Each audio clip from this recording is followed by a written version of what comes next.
Can go ahead. Thank you, everyone, for the beautiful songs and uh, welcoming to your Vespers. So here we are for, I don't know if I'm the first to give the Sunderland studies this year. Uh, Yes, in our group, you are the first. okay, so our first Sunday Law 2026 study. It's a pleasure and a great privilege. I would like to start by asking all of you, like, why is this even happening? Uh, what's going on? Why are we here? I would like to hear your thoughts um, about what's even going on regarding the topic at hand.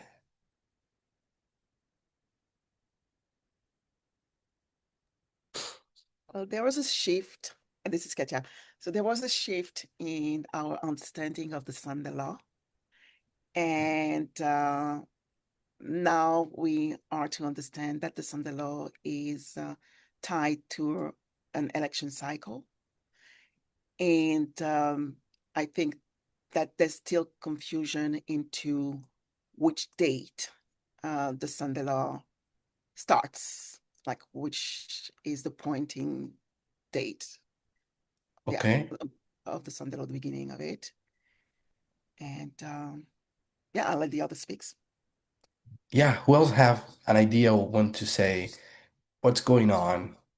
Why are we here and what's happening?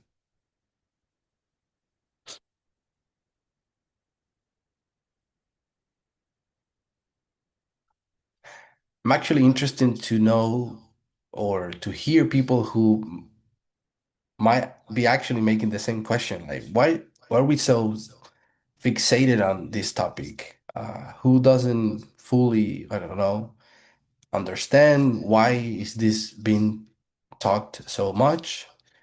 Probably the Sunday law issue for you is totally clear or not at all, but you don't see the importance. Is anyone with that in mind? I want to get a sense of how each of us are uh, and move together in the same page. I don't know if I can ask people directly. I saw Pedro? Debbie. Yeah, go ahead, please. Well, seeing as no one else is jumping in, Please do. um, I think always we have wondered how are things going to end? As Seventh-day Adventists, it was something that we just wondered about. And certainly reading the Great Controversy and so on, we probably all had different ideas and reading Spirit of Prophecy just sort of thinking along a certain line. And obviously it had to do in those days with the Sabbath Sunday issue. But we realize now in our movement that a lot has to be set aside because methodology has shown it's led us in a different direction. It's not a Sabbath Sunday issue, and etc. And I think the importance of why we're meeting and why we're going at length into the Sunday law, talking first and foremost to strengthen us in methodology, because it has to be grounded in methodology. When we were all Seventh-day Adventists, we didn't use methodology. And so this is the um, correction of that, I guess, if I can put it that way. Hmm. And the second thing is, again, coming back to us wondering about how things are going to end, that seventh kingdom, in many ways, we were not able to really sort of unpack. I mean, Adventism sort of stopped in, 1915, 1920. I mean, there really hadn't been any new development. of truth. And so in a sense, everyone's guessing, right? In Adventism. And just sort of watching signs, but predicating it all on the papacy and a Sabbath Sunday issue, and yet trying to figure out how is this all sort of fitting together with what's going on in the world. And so we are the group that has the methodology, has the wherewithal, in a sense, to correctly unpack. And yet we also want to be careful and do it so that we aren't making mistakes. And so I think that's the depth of us studying into the Sunday law and the seventh kingdom. It's really to help us all learn and grow in that process and understand methodology better, but also to ensure that we come together as a group, collaboratively, collectively, and are on the same page in understanding how things are going to unfold.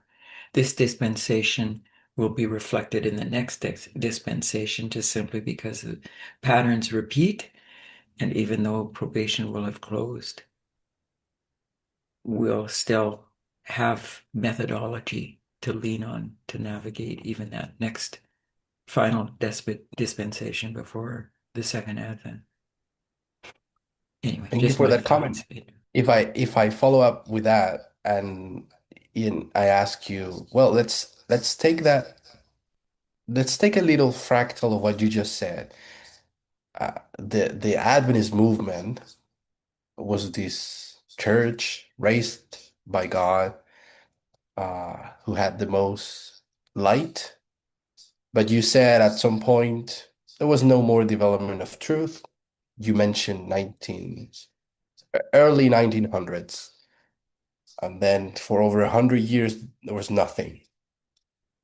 But if we say, let's say, for example, I think we could fairly say that since 2019, we know the event and the time, the period that we call the Sunday law wasn't about Sabbath or Sunday. We've known that for now 7 years. So since 2019. Uh, so we understood it's not a Sabbath Sunday back then. Why do we need still more light about it? How do you see it, Debbie, or anyone? But I'm following up with your comment. As a follow-up, so I want other people to weigh in as well, for sure, as I know you do. Yes. Um, so why 7 years from 2019 when we understood it wasn't a Sabbath Sunday issue? I think in a sense, perhaps we still had a few things that needed further tweaking. I would say mistakes were made, but we still didn't have a complete picture, and therefore understanding the Sunday law.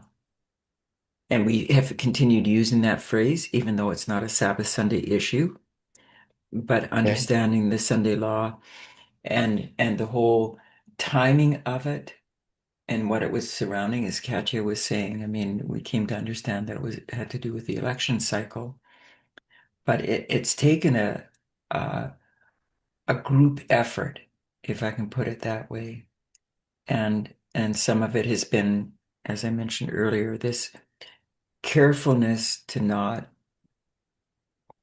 go down a rabbit hole or to not make incorrect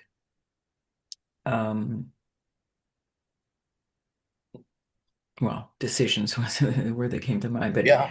to not be incorrect in our interpretation and hence in our application, because we're at the end of the world. It's serious. It's very serious now, and And we don't want to be making any mistakes.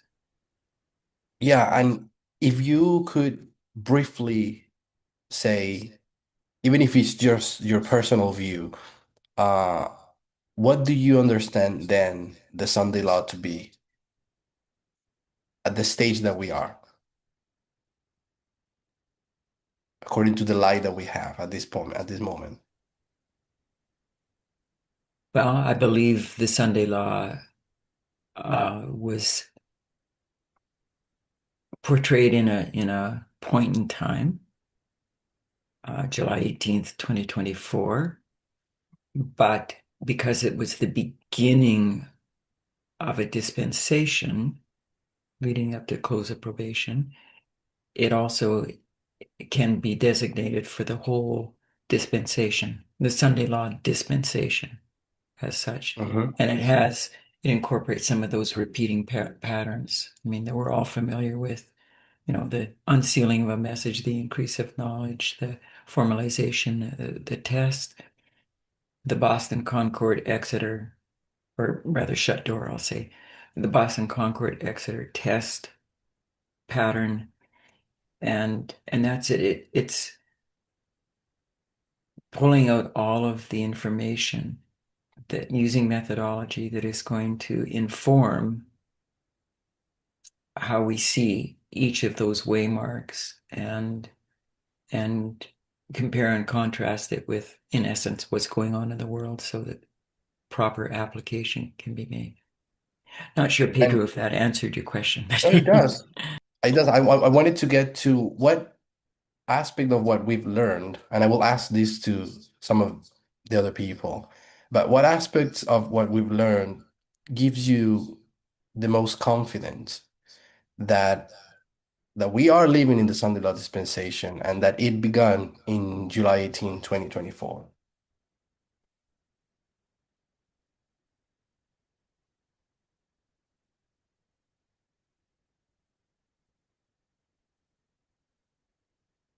And anybody could also answer. Please feel free. Sorry, I had thought you'd open it up to everybody, so I wasn't going to answer, and I won't. Pedro, I will let others come in. Okay. So what others think? Want to get a sense of where we are and how is the group understanding our current situation?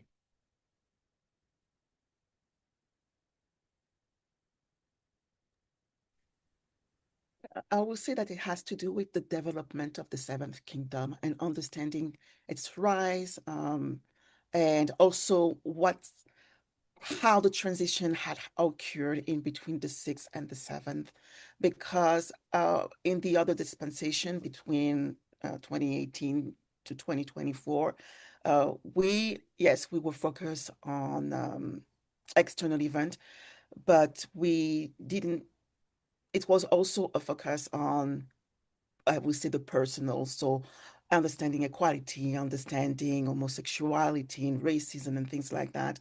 So although we could see the implication between the king of the north and the king of the south, um, we needed now to, I mean, now and during the Sunday law, needed to refocus and understand what happened uh, in that dispensation, so 2019, with the sixth kingdom, that led to now the rise of the seventh kingdom.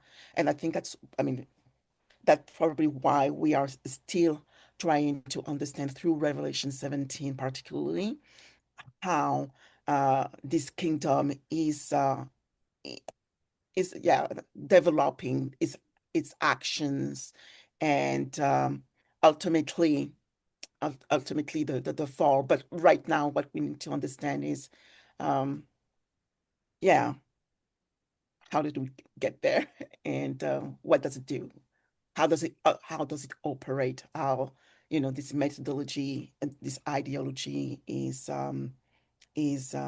taking place today, right now, or since the beginning of um, the election cycle, July 18, etc. Thank you. Thank you for that. And anyone else besides Katia and Debbie would like to say uh, how they understand things are going on? Uh, someone doesn't fully agree, for example. I saw someone open the mic. Hello. I Hi. think part of this whole thing is we're going away from what the spirit of prophecy says to a new idea, right? There's definitely you want to be cautious about what you're doing.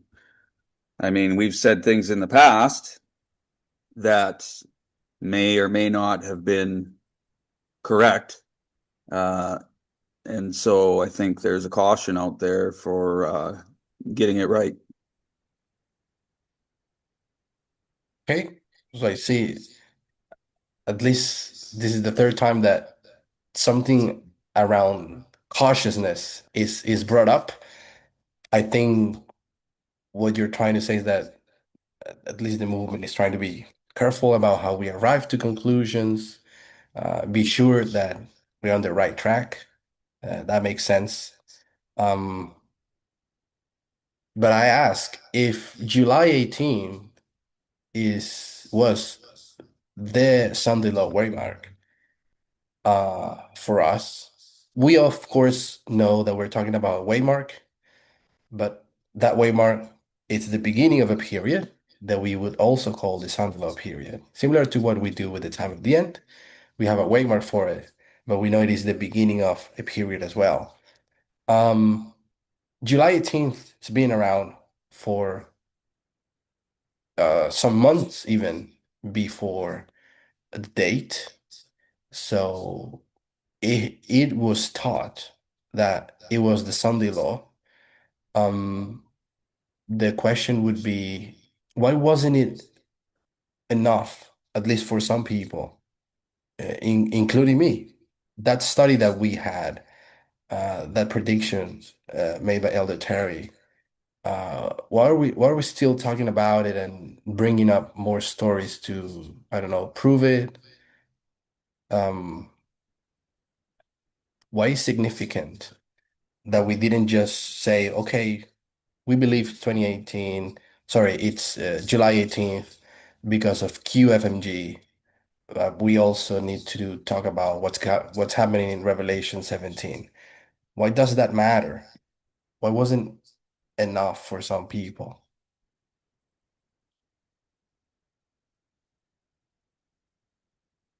Wants to give a try.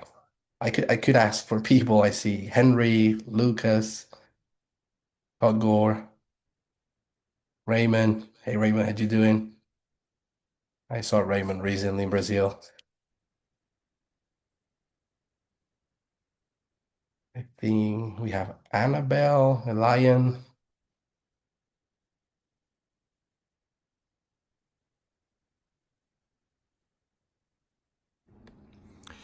For me, um, I'm just thinking here because there is an election cycle, and the question was, okay, which election was it? That of the past? Was it that of the present? And what proofs do we have?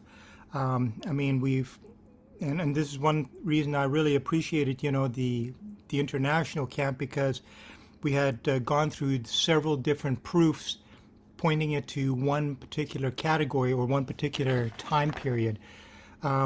So because of the methodology that we're learning to use, and because there are various different proofs, there are different understandings, different time periods, and yet it all evolved around the election. So trying to pinpoint it down to one specific area, and then also understanding, okay, where are we exactly at that point? So, just with the combination of it all. And how comfortable are you that it was an election cycle and it was a specific election cycle? Well, when the different proofs had come around, it wasn't just one thing. And when I seen, say for example, the rise and fall of nations, and also that of, yeah, like we had talked about, with Fabius Maximus Gurgis, when the different studies had come out, it all kind of pinpointed also just into that one realm. And I mean, there are other proofs there. Yeah. And So, and when the election, yeah, go ahead. no, go ahead. When the election cycle got sorted out in your mind, personally, and you got it, well, okay, it was an election cycle. The proofs make sense, and it had to be this one. Why July 18th? How do you currently say, no, I know it was July 18th because of this? The same way that you did, it was an election cycle because of the rise and fall of nations. You gave me a very good proof for that. How do you do it yourself for the actual waymark? Now, specifically talking about a date.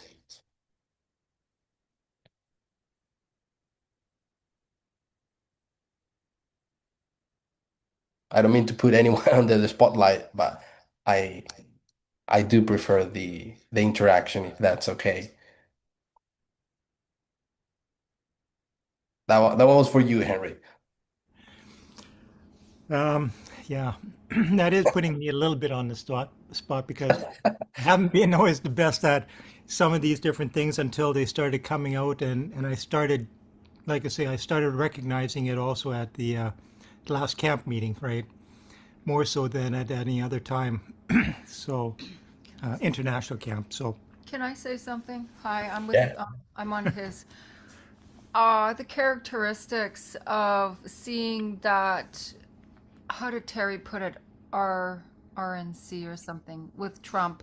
Um, the fact that it's introducing, I think that wasn't that the time when it was introducing the seventh kingdom now coming into the spotlight opposed to the sixth kingdom. If I'm right. I'm probably wrong on that, but that whole time frame of July 18, 2024, with the announcement of Trump being the next president or running for presidency, of course we know now he won, and we're just seeing that characteristics of the beast like or the dragon like symbology of the seventh kingdom. I think it's fair to say that the date and the events happening were very significant, and we could say, wow, this is really a new way of, I don't know, new characteristic of the United States if they win. Uh, so that is fair, though I think we can agree that cannot be a proof for, well, it has to be July 18th um, because the way that the convention happened really has these characteristics. Like we're trying to find things that are real because it's not that they are not relevant. They did happen, and the components of the events surrounding it are they match to what we could say are the expectations for the seventh kingdom. But someone can come up and say, well, I saw the same thing in the inauguration, uh, or I saw the same thing, whatever, later, or even before, even the election day, or when they won. Like, what is it that is special about July 18th? And if I could follow up with you, uh, that you feel confident it is the Sunday law because of this, or that would be it, the characteristics that you laid out, or do you have something else? I don't have anything else, but for me, I've recognized the characteristics. Like you said, it's a new United States. It's the direction they're going is new, not really new. We already had a taste of it back in 2016 to 2020. We already had an idea what Trump was like, and under his government at that time, they made a lot of mistakes, and this time around, he carefully chose his panel quite wisely, and had a complete agenda for this time of power in government, which of course we're seeing with all of the is that 2025 thing, the Mhm. Project 2025, and then all the other stuff they're doing. So we're seeing a new United States that has shook the world, literally. The whole world is seeing it. But So, go ahead. even when they didn't take power in July 18th. Okay, fine, but that's in July 18. That was introducing Trump as the next president because it was a running time period. So that leads to the election. So we see the election leading. I don't know. I don't know. I'm not describing it properly, but visually seeing it, that's what I recognize. I think you're describing, at least to me, accurate depictions of things that can tell us, yeah, it sounds about right. Once I already had another, let's say, or a couple other solid proofs in terms of prophecy. So I'm stressing the point that yes, we can see things going on in July 18th, but we could pick and choose from various events, even in the same year or the following, that could tell, well, this is the arrival, this is the seventh kingdom. Uh, Now we are positive about saying it is July 18th, and we have two primary prophetic proofs for that. Um, and we've seen that it's been talked a lot lately, the topic about adultery. Do you have any thought about how adultery actually helps in this conversation?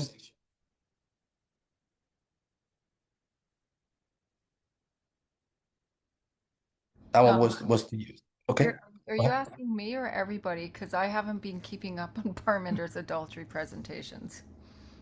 Okay. No, that's fair enough. I was a follow-up for you, but then I also want to go to other people who's following our conversation, so we can see we have a position. It seems that we agree on July 18th, at least from the people that I talked to. Uh, we are seeing several important aspects in July 18th, like the looks of it and the relevance, but I'm trying to get into the prophetic proofs to get there. Does anyone have a thought? I see other people. Please go ahead. Lucas, Annabelle, Raymond. There's Fire Tablet and Lion. There's KML. I don't know if that's you, Katya. Yes, actually, it's my second device. Sorry. Okay. No, it's okay. Thought Gore wants to have a go. I think it's important that we have this conversation. If I can interject very quickly and maybe Please, then please do. ask somebody else to follow up. The first thing is that when we look at Revelation 17, we have this description of kings and a woman, etc., that allow us to know that we are dealing with entities, which is important when we look, first of all, at the election cycle, because there is we see entities, we don't see people, for example. So that help us to um, how we say that? Sorry, I forgot the word in English. But to shorten or to focalize our thoughts not on certain dates, during that election cycle for the beginning of that of the Like Sundial to time to period. narrow down Yeah, to the narrow down, absolutely. It helps okay. narrowing down that thought.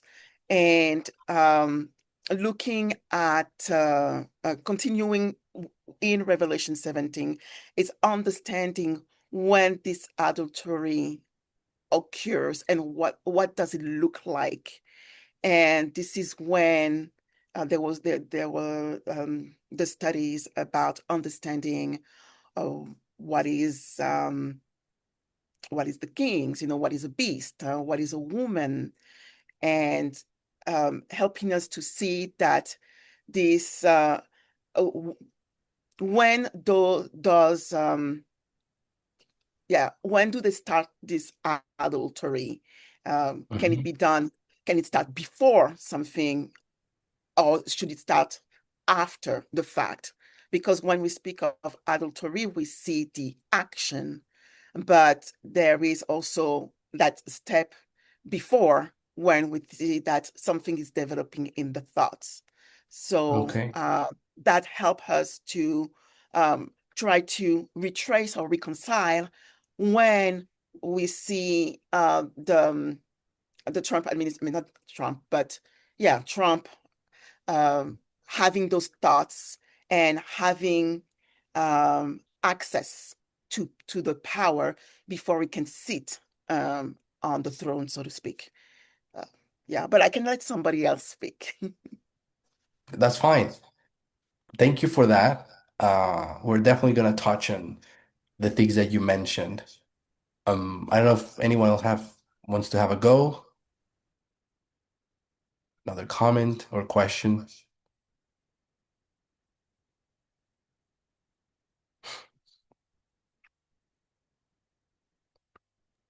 Actually, I have a question, Pedro, Yeah. but maybe for next time, because I have to rewatch the last presentation of Brazil.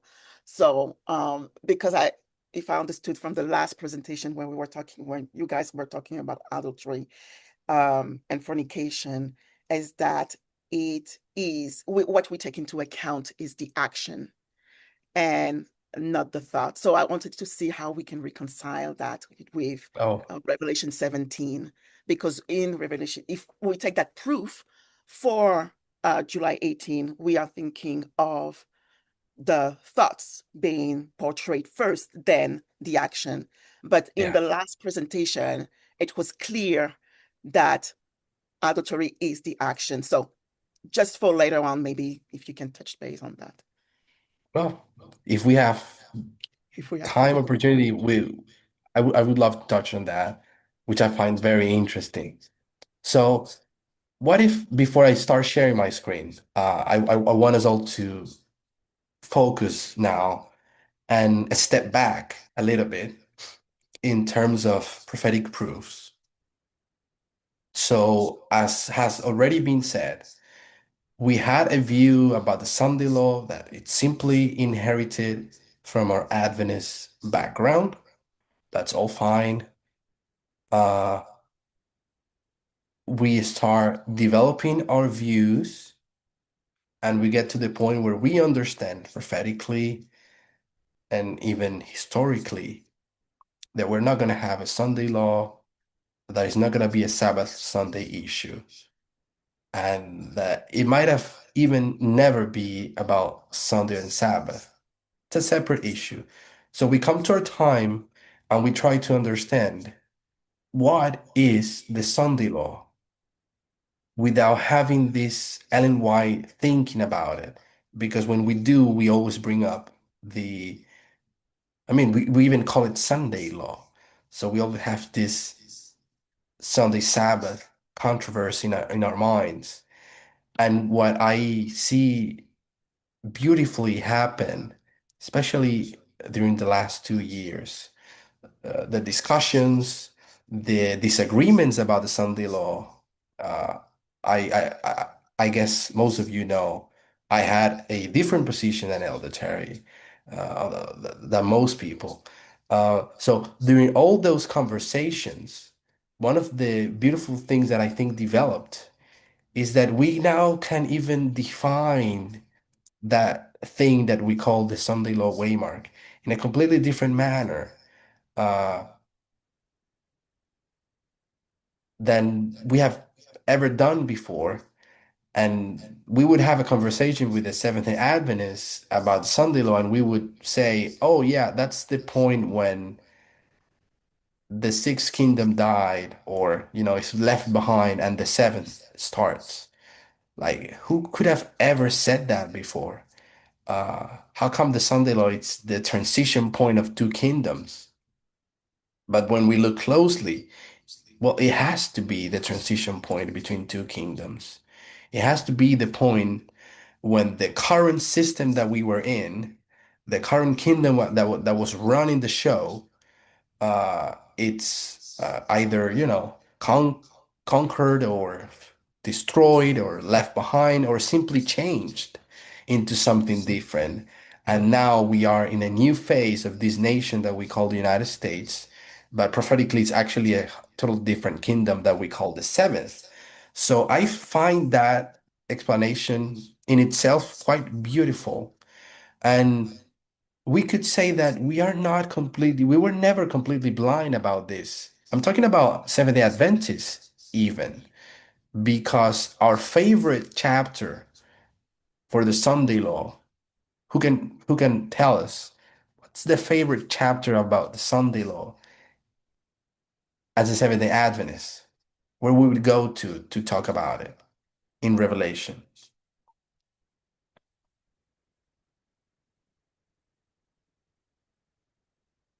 I think the one where we talk about the 13. mark of the beast. Yeah. Yeah, Of yeah. So both of you agree, Revelation 13.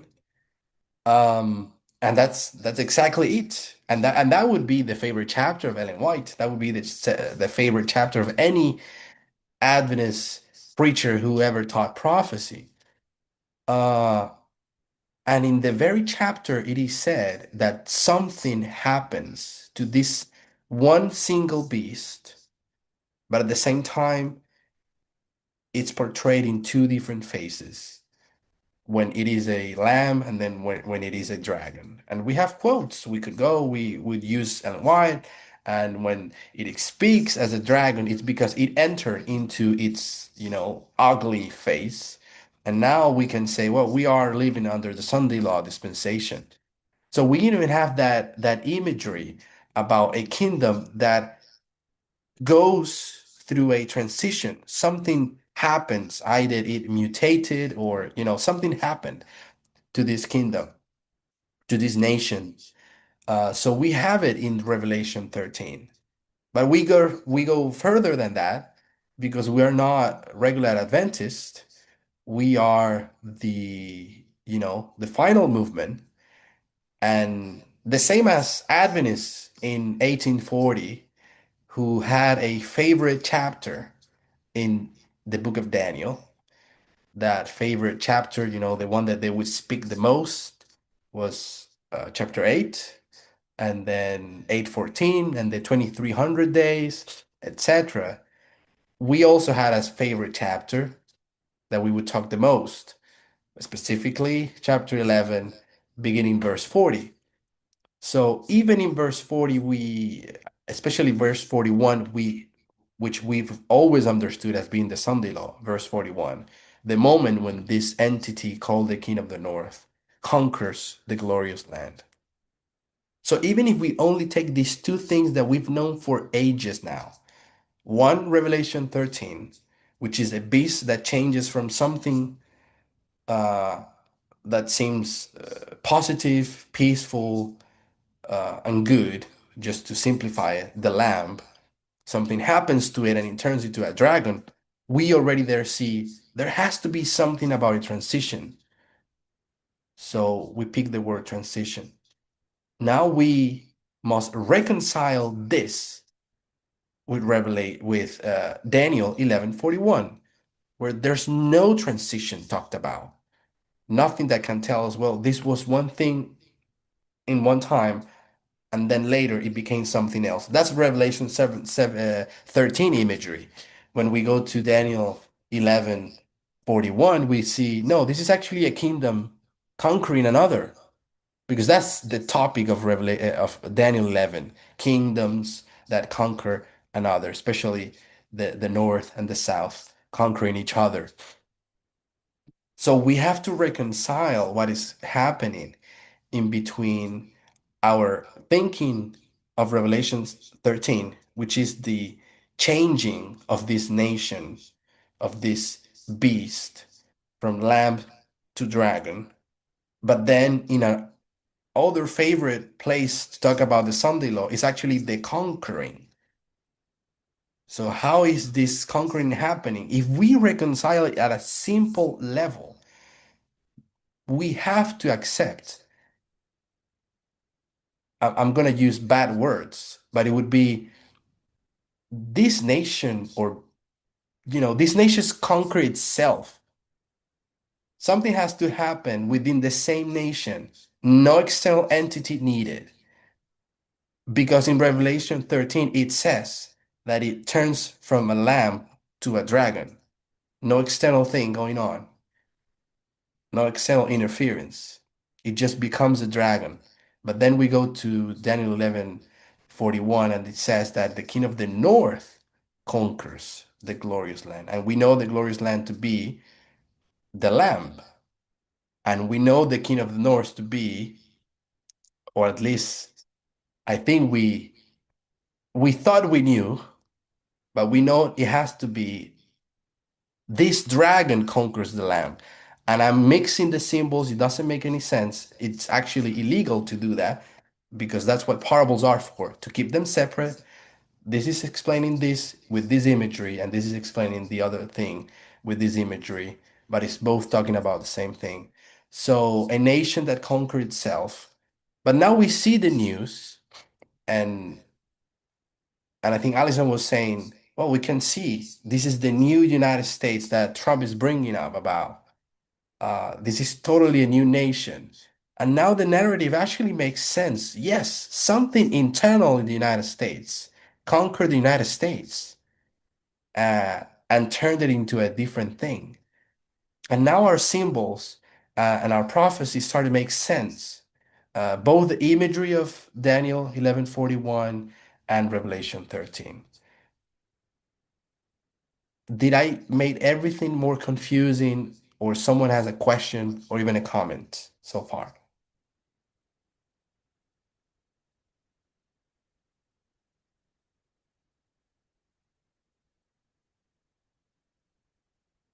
It's clear to me. Thank you. So I assume we are good. Now, what Katya was bringing up was Revelation 17. That would be the other chapter that we need to bring into the story that we never quite did before. We always, assumed that it was mostly speaking about the papacy. And yeah, we could try to talk about Revelation 17, and we all believe that is a heavy, loaded chapter with many things we could talk about. But then we are confronted with the truth that we need to reconcile the imagery of, in one side we have Daniel 11:41. This is a nation conquering another, the king of the north taking the glorious land. And when we step into Revelation 13, then we say, well, it has to happen within the United States. Something in the United States conquer itself, and that changes the nation, that changes the kingdom. And now we go to the imagery of Revelation 17, totally different parable, not supposed to mingle them, but we know that they are talking about the same thing, and we should be able to understand the reality of it. So I would like to now share my screen and talk briefly about it.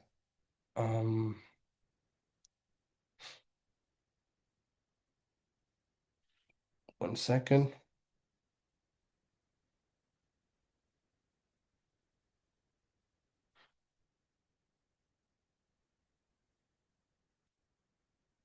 So we spoke about, let's put Daniel 11:41.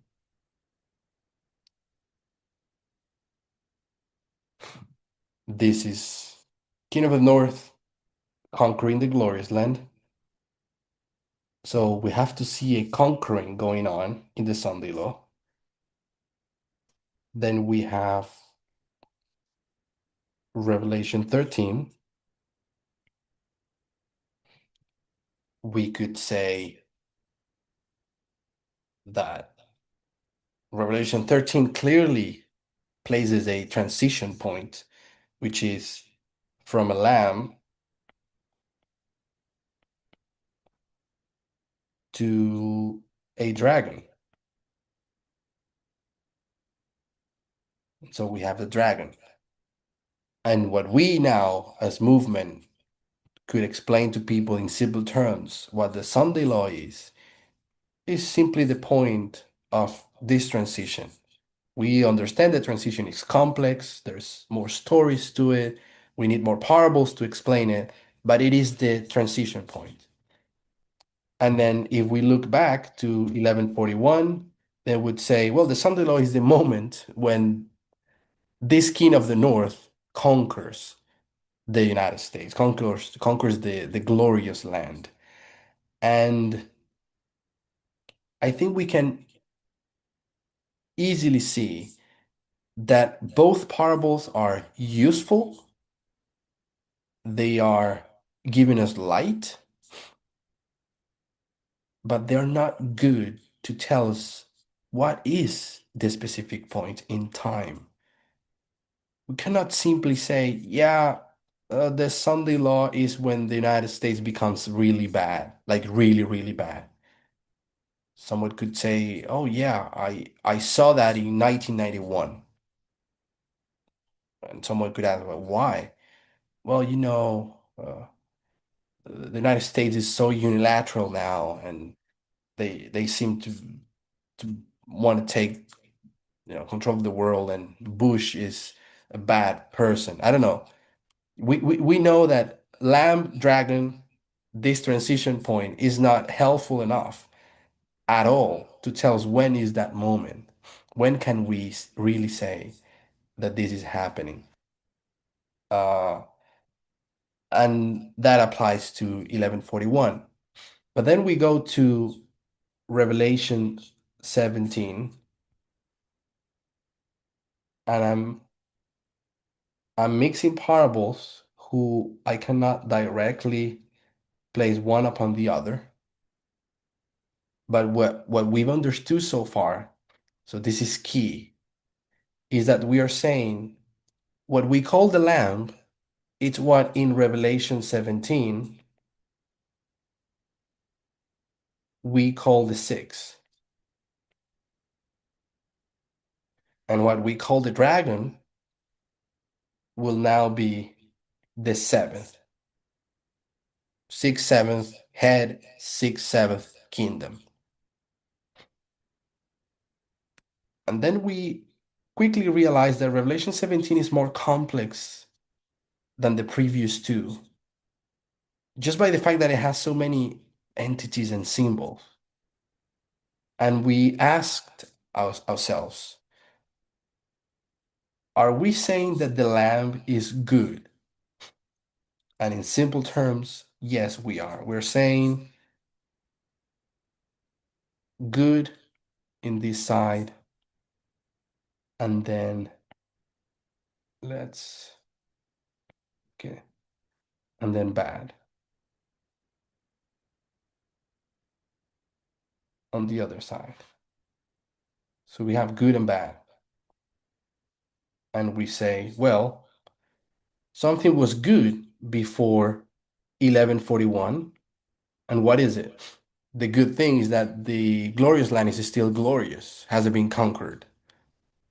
And what is bad after 41 is that it was conquered. So we're good there. Then we have to say, well, then you're telling me that the sixth kingdom or sixth head in Revelation 17 is good as well. And that the arrival of the seventh is the bad thing. And once we get to that point, we need to ask ourselves, what is it that makes, and let's read it, this beast with seven heads, each head representing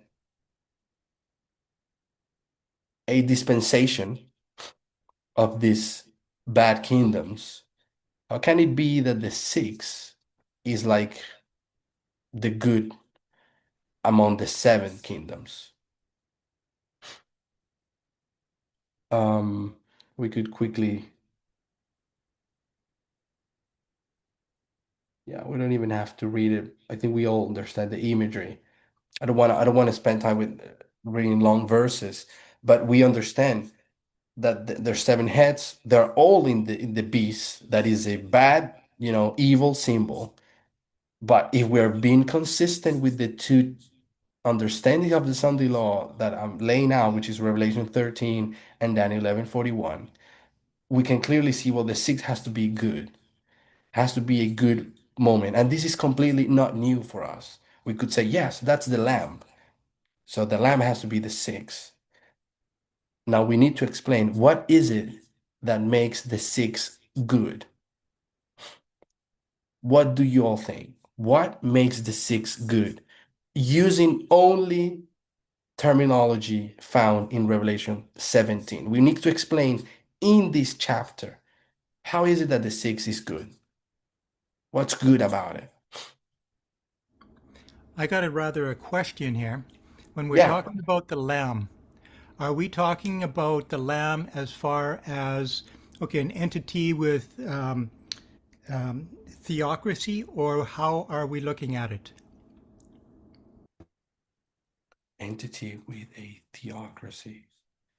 We're looking at the lamb as, in simple terms, this is the nation, and is a nation with, like any other nation, that it's the uh, most important, at least the one that prophecy it's wanting to highlight, uh, which tend to be the powerful nations that dominate the world. Either we call it Babylon or Medo Persia or any other. This lamb, it's a kingdom like all of the others. Of course, The its reason rules are different than many of the other kingdoms. So, yeah, go ahead. The reason I'm saying that is that because when we're taking a look at the dragon, it has a tendency to speak. And so when it's speaking, is it speaking in a different type of a language, in a political form, or what is it that we can identify as it being a dragon in comparison to that of the lamb? It's an oppression. That's exactly the mystery that we need to solve. Like, what is it that makes this nation no longer be a lamb and now be a dragon? Because if we are able to find it, we're going to know when is the Sunday law. And that is basically like the great question. We have a lion, and then I think Whitestone, which I'm not sure who is. Lion, you have your hand up. Yes, I just wanted to say about what is good about the Lamb. From Revelation 17, when we get to the sixth kingdom, we are told that there is not, the beast is not. You're paralleling.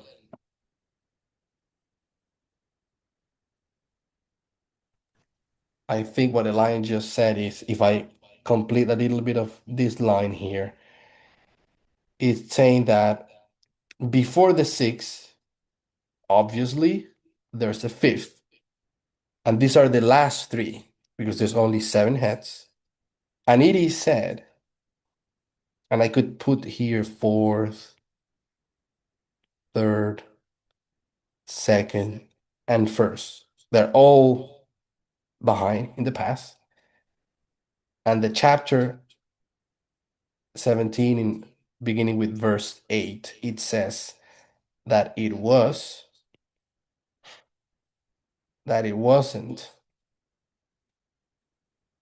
We're not going through the steps of how we know there wasn't.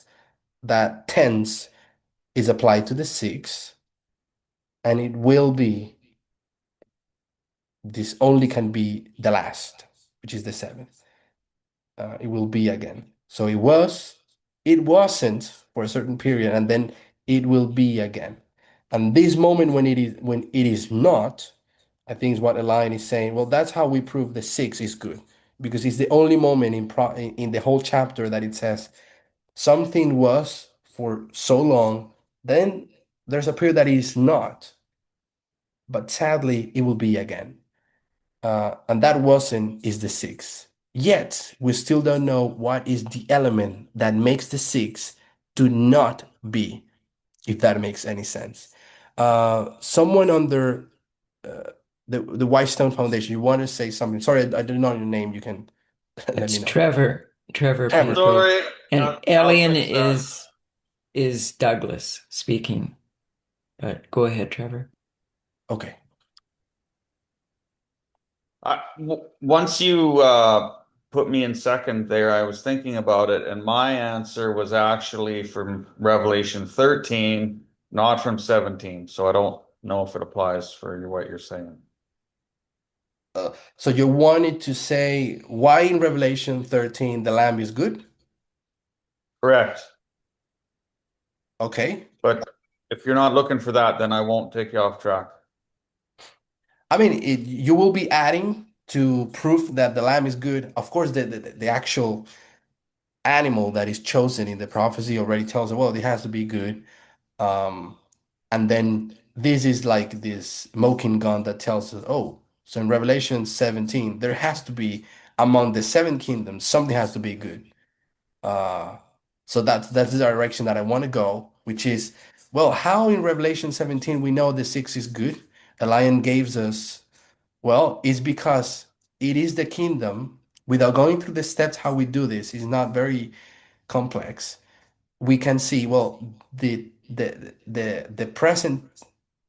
Oh, I put wasn't. That's not. It is present tense.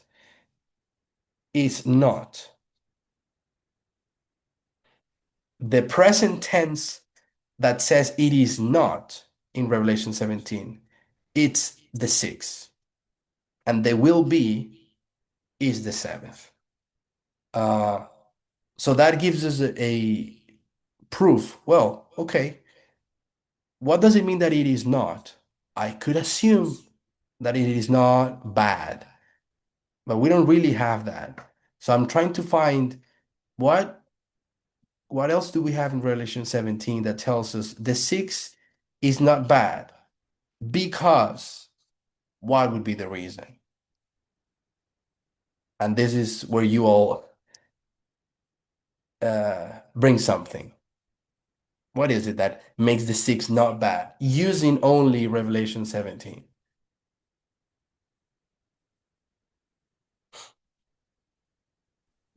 Um, I'm gonna give it a try. Please Hi, do. Pedro. I just joined a bit late. Apologies. But It's okay. so the mother of harlots and Uh-huh. abominations, I'm gonna point to that. So in the period that we have the is not, it's a period in which we don't have this woman riding the dragon. This is just Uh-huh. That's that's so the we answer that don't I was so we looking for. Yeah, please elaborate. yeah, so we don't have um and I'm speaking of the mother of harlots there as being the ideology that sits on the beast. So I don't know if I'm still on track there, but that's as much as I'm gonna say for now. Perfect. So, uh, Maka, I hoping I'm pronouncing it correctly.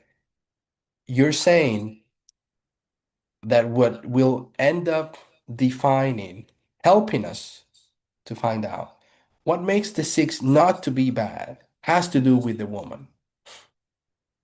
So you're definitely bringing the entities, and that's what's interesting about Revelation 17, and Katja was highlighting that we have so many different elements that we can that we need to handle, that they actually end up being, the pieces of this puzzle that that we need to put together. So if we say simply, well, Revelation 17 is the story of this beast that then is subdivided into 7 periods of that beast because it says 7 heads. And we say, well, during the first 5 heads, and I know it's a head, but I'm going to do a terrible drawing of a beast that is here. I'm going to put it with only one head, just so that we know we're talking about the beast. This beast was bad. That is clear. Because this is actually talking about Satan's kingdom, or the kingdoms of the world, however you want to phrase it. But the symbol is not complete because the symbol says that there's a woman on top. And I want to change woman for now just to the most basic of what it actually is. This is the way I like to see it. It's that the symbology is simply a human on top of an animal. That is the symbology, that is the very essence of the natural that is being brought with this symbology. This is a person that is on top of an animal. And once you get to that, we already can get to know, oh, I think I get what this symbol is trying to tell me. Because we know of animals that we sit upon. Who wants to give an example? The most obvious one would be horses. What else do we sit upon? As a natural thing. We're not saying, well, my kid sits upon my dog. That wouldn't be something that we actually do as a useful thing. Douglas? Donkeys, camels. Yeah. And then elephants. So there's a whole variety of animals that we sit upon, and these animals have actually conquered nations. Either if we talk about the horses or the elephants that we are so familiar with as well. So we Even can clearly see camels even camels. have been So used in warfare. Yes. so we know that there's a relationship going on. It is a relationship between an animal and a person. The person, and here it goes to what Maker was saying. Maker, you said that this is the ideology that sits upon the beast. Well, it's not simply the ideology, because an ideology by itself can do nothing unless someone believes in it. So it is actually a person, and because a person has a brain and thinks and wants to accomplish things and have purposes and agency, a person holds uh, or believes in an ideology, and that's why we, at least in the camp meeting, the speakers defined it as the woman is an entity with an ideology. It's not the ideology, it is the entity. And this entity, of course, has an ideology. Like we all have an ideology. No one can ever say, no, I don't believe in anything. No, we all do. So persons have ideology, and we know that horses, camels, elephants do not have ideology. Horses, camels, and elephants or donkeys, you know, by themselves, they wouldn't do anything unless not, I mean, other than that, living, eating and going around. They're not really fulfilling any particular purpose, like a person does. A person goes, oh, I need to take this kingdom, or I need to go to this place. I better do it in an animal that is stronger, faster, more powerful. So this is a relationship that we use. We take care of the animal, of course, um, but it provides us something. So there's a relationship going on. And when we know, well, this is the imagery of Revelation 17, at least it's actually one. I know there's many others, but I'm focusing on two in my studies primarily, is that, well, there's a beast and there's a person on top of it. meaning there is someone using this tool that is so powerful. And when we go from 1 to 5, it says that it was. So it is completely logical to say, well, when it is not, has to be the moment when the beast simply don't have that evil entity on top of it. And then we start thinking, okay, that makes sense. What makes the 6 not be what makes the 6 be the only kingdom that is not in the context of Revelation 17 is that it lacks the woman. It's not on top of it. But then it says, but it will come back. So we then take the same symbol and we say, and it will come back.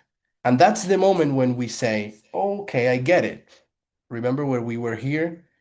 The Sunday law, now in Revelation 17 terms, because 1141 is, it's when the north conquers the glorious land. That is the Sunday law. Pretty vague, but that's what the symbol is saying. Then in Revelation 13, we say, well, Sunday law is when the lamb either becomes a dragon, or I don't know how to explain, but is now a dragon. And we say, fair enough. And then we go to the 17 and we say, well, is the moment when the 6 transitions to the 7, which is portrayed as when the beast will be again. Oh, then we say, well, actually, the Sunday law is when the woman rides the beast again. And when we get to that point, that's the I would say the sweet spot.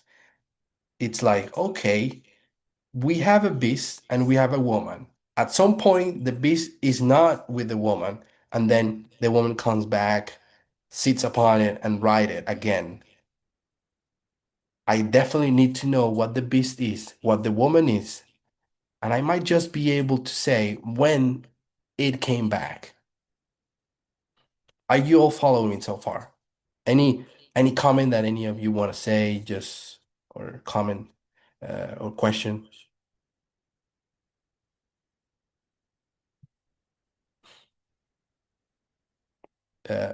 Makeup?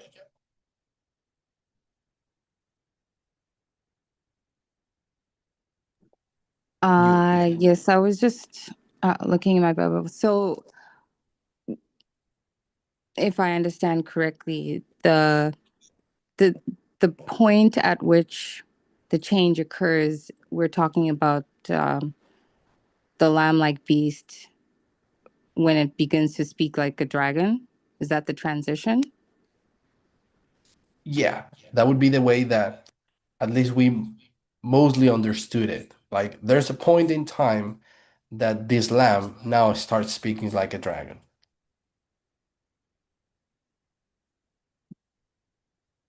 Different than saying it always spoken, it always spoke like a dragon. Sometimes it did. We are separating from it and saying, no, it is a lamb all the time, and then it is a dragon. It is one way to see it. And I would suggest that it would be the best way to see it. Even though we know the United States has had bad faces doesn't mean that it begun the last kingdom that is going to rule the world. It was a lamb, and then at some point it'll change, and it'll change forever, and it will be a dragon till the end. Please go ahead if you have more follow-up. I do have another question.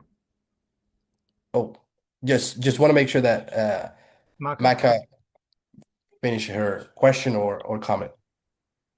No, just making sure I was following. No comment. Okay. Henry? Okay. I'm assuming you're basing this all mostly on Revelation 17, verse 8. that about the beast that was and is not and yet is. However, I'm just kind of wondering here when we're taking a look at Revelation 17, verse 8, it talks about the beast that is ascending out of the bottomless pit. What do we define then as the bottomless pit? So, in very simple terms, I would say that basically the imagery or the text is telling us that the beast is dead. So I erased it. Like there's no beast. I didn't go through all the steps that I should have that So, were so done. bottomless pit, you're just defining as being like a death or a sleep? Yeah, we could say simply it's not there for this period, either because it was killed. We know it wasn't. Using Revelation 17, we don't have anything that says that it kills it. But how else it went to the bottomless pit? Something must have happened to it. Well, I mean, I kind of mentioned it in one study there because I was just thinking there, that death is also defined as a sleep, and here we see the beast actually arising out of it. Hmm. Great. One of the steps that I didn't go through that we did during the last ICM is that there's moments in Revelation 17 where it speaks separately about the woman. Well, fine. Then it speaks separately about the beast. I don't know if you all remember, but when it said, the speaker say, wait, woman, the best way to vaguely define it is entity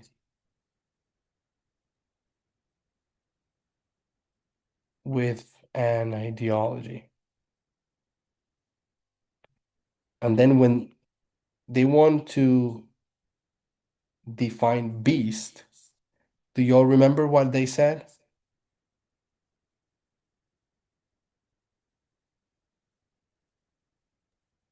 Political institution with power. And what else? No, I did That have it, has but my adopted the ideology of the woman. yes. Yeah, that adopted the ideology of the woman.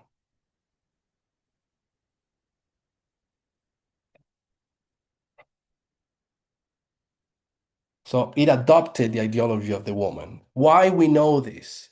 Well, because the woman is pictured to us in one of the symbols, is pictured to us as sitting upon this beast. Then later on, when it speaks about the beast, it doesn't have to say the woman in the beast did this, the woman on top of the beast did that. Then it just continues saying, and the beast such and such. We know to assume it is talking about the beast that had the woman on top. We know because of the evilness and the actions, we know it is speaking about the two things together without having to always separate them. It already did when it gives us the imagery. Then it speaks about the beast. So when it says that the beast was in the bottomless pit, it could well be just saying the woman went to the bottomless pit. I know it's kind of a leap, uh, but it's there. And that's when the third definition comes to help, which is, oops, head. Heads, there's no one on top of the heads. It is the beast, sorry, it is the woman on top of the beast. Now we know the beast has 7 heads. So if you sit upon the beast, you're sitting upon the whole body of the beast. But the chapter, it makes it a big deal to talk about the heads. Like the heads are something important that we need to understand by themselves. Uh, and students of prophecy, we are used to it. We go to Daniel 7, and then it's no longer speaking about the beast, but now speaking about horns, and ones are plucked uh, off, and and then another one comes from underneath. and takes other three out. So we know when sometimes this symbology moves from the body that we know to be the beast, and then it goes to the head and starts speaking about things that are going on in the head, like they were persons. And that's all fine. So we're used to it from Daniel. So when we go to the head, we know that the head, it simply it has to have the same components as the beast, but there are seven. And when we go, well, from one to five, we know that the beast was. But we say in the six, the beast is not, meaning that it is in the bottomless pit. So how's there a six? Six meaning the head. How can I, take the head only and say, no, there's still a six head, but actually the beast is not there. So we know that if we try to be literal with the symbols, it is not going to work. So we would say, no, the beast is the whole kingdom from one to seven, and it is controlled by a woman. Good. Then from one to five, it is alive, this beast. In the six, it is not. But remember, six is the head. So the parable is forcing us to say the head is slightly different and separate to the beast, because we need to find a way when the beast is, we're told, is not, but the sixth head is there. That's when we say, well, the head is the same. It's a political institution with power. And we stopped at power. We stop there because we know the woman is not sitting upon the heads. It's seated upon the beast. We know that from one to five, these heads are heads that are indeed controlled by the woman. But because it says, and the beast is not during the six, then we say, well, the six has to be another political institution with power, but it is an anomaly that it doesn't have the bad element attached to it. So it doesn't have the woman. The woman is not playing a role in the six head.